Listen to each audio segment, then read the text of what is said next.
મેઘરાજાનો મહાકહેર છે।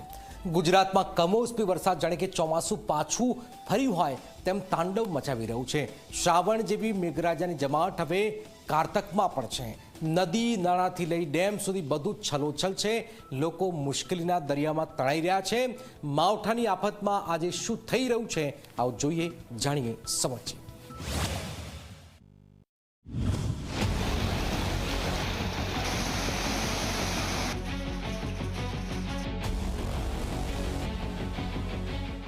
ગુજરાત પર મેઘરાજાનો મહાકહેર જોવા મળ્યો છે।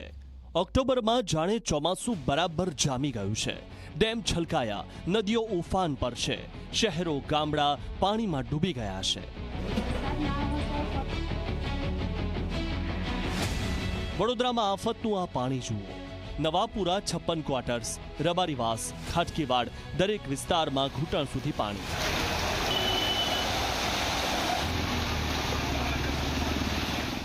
12 કલાક પછી પણ આ પાણી ઓસર્યું નથી। લોકોના ઘરોમાં પણ પાણી ઘૂસી ગયું છે, જેના કારણે ફર્નિચર, કપડાં, રસોઈને નુકસાન પહોંચ્યું છે।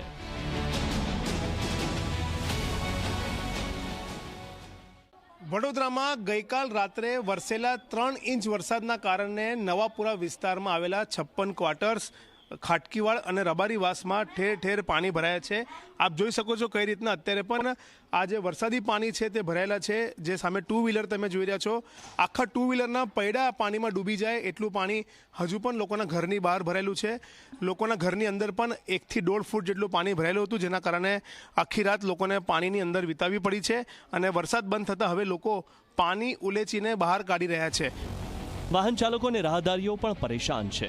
રસ્તાઓ બંધ થયા અને ટ્રાફિક જામના દ્રશ્યો જોવા મળી રહ્યા છે।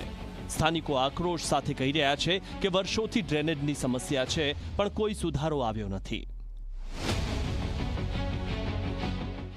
આ રાતે વરસાદ પડે ને તારનું પડે છે, ઘરમાં પણ પાણી ભરાયું હતું। અહીં તો હટતું જ નહીં પાણી। વર્ષોથી અમને આ તકલીફ છે, વર્ષોથી ગટર નાખી છે, વરસાદી ગટર નાખી છે, પણ તોય નીકળતું નથી પાણી। કોઈ આવતા નથી નેતાઓ? કોઈ લેવા નહીં આવતા, ખાલી વોટ માટે જ તરત આવી જાય છે કે હા વોટ આલો બધું થઈ જશે એવું કહે છે ખરા। વરસાદ વગર બી 12 માસ ભરાઈ રહે છે। આ 2 વરસાદી ગટરો એવી છે ને તો બિલકુલ ભરેલી 24 કલાક ભરેલી રહે છે। કોઈ જોવા આવતું જ નહીં ને। મોટા મોટા સાહેબો બી આવીને જોઈને કે પણ કોઈ કશું એનો નિકાલ જ નહીં લાવતું। બધું પાણી તો બધાના ઘરમાં, અમે હમણાં જ બધું સાફ કરીને નીકળ્યા, હજુ આમના ઘરમાં પાણી છે જો જ્યાં ઓલેચે છે। ઘરોમાં બી લગભગ 1-1.5 ફૂટ પાણી ઘરમાં હતું અને બહાર નીકળો તો તમે કમર સુધી પાણી તો છે જ। હવે અમારે ઘરમાં એટલો બધો સામાન ક્યાં મૂકવો? અમારે વરસાદનું પાણી એટલું બધું ઝડપથી અંદર આવતું હોય છે તો પાણીનો સામાન અમારે ક્યાં મૂકવો, બાળકોને ક્યાં મૂકવા, એ અમારો મેઇન પ્રોબ્લેમ છે। બહાર તો પાણી ભરાય તો અમને કોઈ ચલો ચલાવી લઈએ, પણ ઘરમાં પાણી આવે તો અમારે શું કરવું?